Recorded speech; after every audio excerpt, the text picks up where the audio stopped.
জানি না কার আব্বা আম্মার কবরে বিষাক্ত সাপগুলো সবল মারিয়াছি, জানি না কার আব্বা আম্মার কবরে বিচ্ছগুলো কামড়াইতেছি।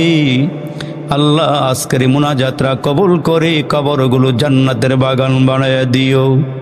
আল্লাহ গো, মুরব্বীদের হাজিরাগুলো তুমি কবুল করে নিও, যুবকদের হাজিরাগুলো কবুল করে নিও, আমার আলেম ভাইদের হাজিরাগুলো কবুল করে নিও, আমার মা বোনদের হাজিরাগুলো কবুল করিয়া নিও।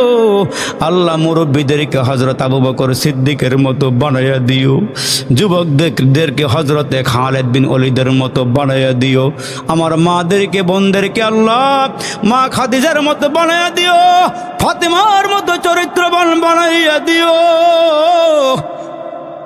আল্লাহ আজকের মাহফিলটা কবুল করে নিও।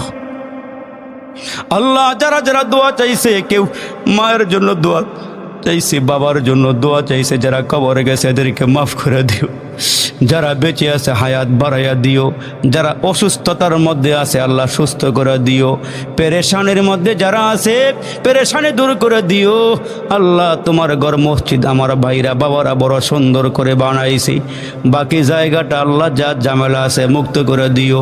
আল্লাহ রব্বে কারিম এলাকার ঘরে ঘরে শান্তি দিও, রহমত দিও, করুণা দিও, দয়া দিও। এই এলাকার মাটির নিচে যত মুসলমান নরনারী শোয়া আল্লাহ সবাই রে মাফ করে দিও।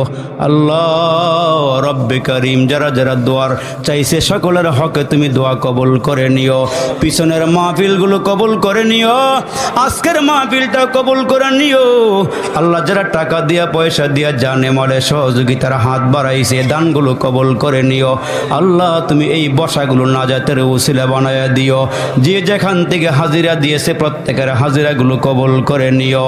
যা চাইলাম যা চাইতে পারলাম না আল্লাহ সব চাওয়া পাওয়াগুলো আল্লাহ কবুল করে নিও। আল্লাহ রব্বে কারিম তুমি আমাদেরকে মাফ করে দিও, নেককার বান্দা বান্দী হিসাবে কবুল করে নিও।